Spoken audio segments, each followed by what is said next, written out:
সুন্নাত এবং বেদাতের আলোচনা বুঝাতে গিয়ে আপনাকে প্রথমত বুঝতে হবে, আপনারা কি অধৈর্য হয়ে যাচ্ছেন? সুন্নাত এবং বেদাতের আলোচনা বুঝাতে গিয়ে আপনাদের প্রথমত বুঝতে হবে যে মানুষের জীবন দুই ভাগে বিভক্ত। কয় ভাগে? দুই ভাগে। মানুষ যখন মসজিদে থাকে তখন একটা ভাগ, মানুষ যখন সালাত আদায় করে তখন একটা ভাগ, মানুষ যখন সিয়াম পালন করে তখন একটা ভাগ, মানুষ যখন হজ করে তখন একটা ভাব। যখন সালাত, সিয়াম, হজ, এই যে এখানে বক্তব্য শুনতে এসেছেন, এটা যখন শেষ হয়ে যাবে, বাইরে যখন যাবেন, ওটা হচ্ছে দুনিয়া। ওটাকে কি বলে? দুনিয়া। মসজিদ থেকে ফজরের সালাত পড়ে যখন বাইরে বের হবেন, ওটাকে কি বলে? দুনিয়া। একটা ইবাদতের জগৎ আর একটা দুনিয়ার জগৎ। মানুষের জীবন কয় ভাগে ভাগ? একটা দুনিয়া আর একটা এবাদত, একটা এবাদত আর একটা দুনিয়া। এবার বুঝেন, এবাদতের জগতে হুকুমের নাম হচ্ছে সুন্নাত আর বেদাত। এবাদতের জগতে হুকুমের নাম কি? আর দুনিয়ার জগতে হুকুমের নাম হচ্ছে হালাল আর হারাম। আপনি যদি আমাকে জিজ্ঞেস করেন যে হুজুর বা শায়েখ বা আব্দুল্লাহ ভাই, একসাথে হাত তুলে দোয়া করা কি হালাল না হারাম? প্রশ্নটা ঠিক হবে না। প্রশ্নটা কি হতে হবে বলেন? শ্রোতারা কি বুঝতে পারেননি আমার কথা? প্রশ্ন কি হতে হবে? একসাথে হাত তুলে দোয়া করা কি সুন্নাত না বেদাত? এটা প্রশ্ন হতে হবে। কেন? হালাল হারাম হচ্ছে দুনিয়ার সাথে সম্পৃক্ত। আপনি যদি আমাকে জিজ্ঞেস করেন যে আব্দুল্লাহ ভাই, মদ খাওয়া কি সুন্নাত না বেদাত, প্রশ্নটাই ঠিক হয়নি। কেননা মদ খাওয়া কিসের সাথে সম্পৃক্ত? দুনিয়ার সাথে সম্পৃক্ত। আর দুনিয়ার হুকুম কি? হালাল আর হারাম। আর ইবাদতের হুকুম কি? সুন্নাত আর বেদাত। এতটুকু বুঝা গেছে তো সবাই? এবার চলেন, ইবাদত হচ্ছে সুন্নাত বেদাত, দুনিয়া হচ্ছে হালাল আর হারাম। দুনিয়ার ক্ষেত্রে ইসলামের নিয়ম হচ্ছে, আল্লাহ এবং আল্লাহর রাসূলের নিয়ম হচ্ছে, মূলনীতি হচ্ছে যে দুনিয়ার জগতে যা কিছু আছে সবই হালাল। দুনিয়া এবং দুনিয়ার জগতে যা কিছু আছে সবই হালাল, শুধু অতটুকু হারাম যতটুকু আল্লাহ এবং আল্লাহ রাসূল হারাম করেছেন। এটা হলো মূলনীতি। আল আসলু আল হিল্লাহ, আসল হচ্ছে হালাল। হারাম প্রমাণ করতে হলে দলিল দিতে হবে। হারাম প্রমাণ করতে হলে কি দিতে হবে? দলিল দিতে হবে। যেমন আপনাকে একটা উদাহরণ দেই। আল্লাহ সুবহানাহু ওয়া তাআলা পবিত্র কোরআনে বলছে, হুররিমাত আলাইকুমুল মাইতাতু ওয়াদ-দামু ওয়া লাহমুল খিনজির, তোমাদের জন্য হারাম করে দেওয়া হয়েছে রক্ত, মৃত জিনিস, শুকুরের গোশত। আল্লাহ রাসূল হাদিসে বলছেন, তোমাদের জন্য হারাম করা হয়েছে জি মিখলাবিন, জি নাবিন ওয়া সিবা, যার থাবা আছে, থাবাওয়ালা প্রাণী, যার শিকারি দাঁত আছে, শিকারি দাঁতওয়ালা প্রাণী, কুকুর শ্রীগালের মতো, থাবাওয়ালা বলতে বাঘ সিংহের মতো, সেবা হিংস্র প্রাণীর গোশত খাওয়া হারাম। যারা খারাপ জিনিস খেয়ে বড় হয়, অপবিত্র জিনিস খেয়ে বড় হয়, জাল্লালা, যে সমস্ত মুরগি অপবিত্র জিনিস খেয়ে বড় হয়, তাদের গোশত খাওয়া হারাম। এইভাবে আল্লাহ রাসূল বলতেই থাকলেন। এখন কথা হচ্ছে, আল্লাহ রাসূল খাবারের মধ্যে যা হারাম করেছেন, আল্লাহ খাবারের মধ্যে যা হারাম করেছেন, তা বাদ দিয়ে কিয়ামত পর্যন্ত যত খাবার আবিষ্কার হবে সব খাবার কি হবে? হালাল হবে।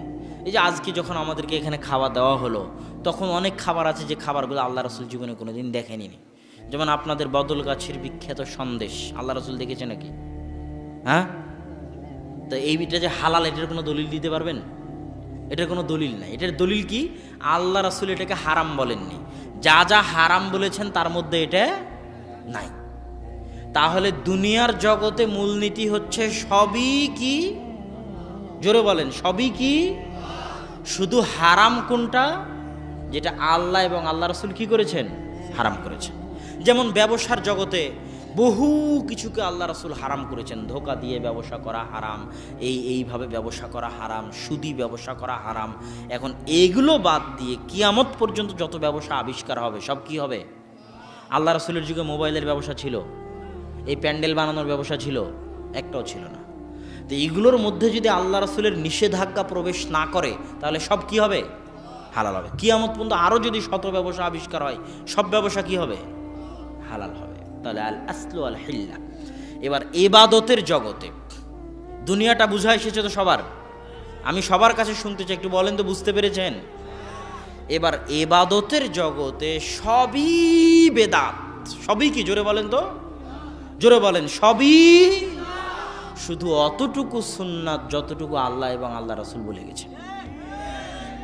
এবার বুঝা গেছে সবই কি বলেন তো? সবই বেদাত, শুধু কতটুকু সুন্নাত? যতটুকু আল্লাহ এবং আল্লাহ রাসূল বলে গেছেন ততটুকু সুন্নাত।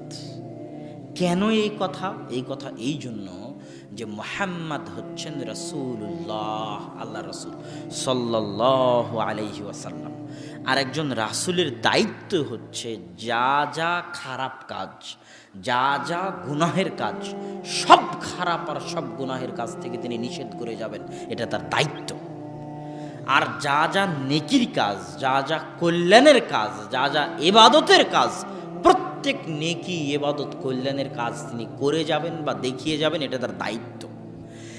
এমন কোনো নেকির কাজ থাকতে পারেন না, এমন কোনো নেকির কাজ থাকতে পারে না যেই নেকির কাজের কথা রাসূল বলে যাবেন না, তাহলে তিনি রাসূল নন। নাউজুবিল্লাহ। এমন কোনো নেকির কাজ যদি থাকে যেটা রাসূল বলে যাবেন না, তাহলে তিনি রাসূল নন, তার দায়িত্ব পালন করেননি, দায়িত্ব পালনে খেয়ানত করেছেন। এমন কোনো গুনাহের কাজ থাকতে পারে না যেই গুনাহের কাজ থেকে রাসূল নিষেধ করে যাবে না, যদি না করে থাকেন তাহলে তিনি রাসূল নন, দায়িত্ব পালনে খেয়ানত করেছেন। নাউজুবিল্লাহ। কথা কি বোঝা যাচ্ছে আমার? অতএব কোনো কাজকে যদি ইবাদত প্রমাণ করতে হয় তাহলে আগে দেখাতে হবে যে আল্লাহ রাসূল করে গেছেন।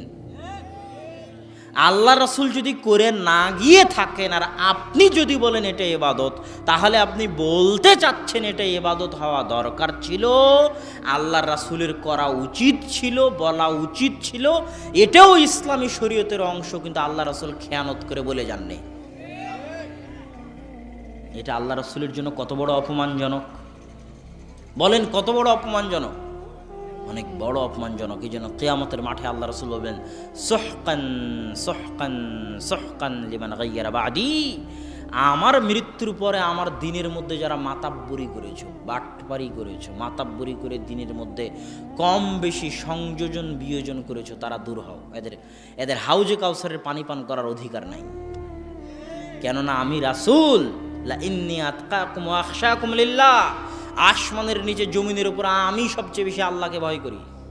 এমন কোনো ইবাদত থাকবে আর আমি করে যাব না, এটা তুমি আমাকে দেখাতে চাও? আমি রাসূল, কোনো ইবাদত যদি থাকে আমি বলে যাব, আমি করে যাব, এটা আমার দায়িত্ব। আর যদি আমি করে না যাই আর তুমি জোর করে বৃদ্ধি করে থাকো, তাহলে তুমি আমার উপর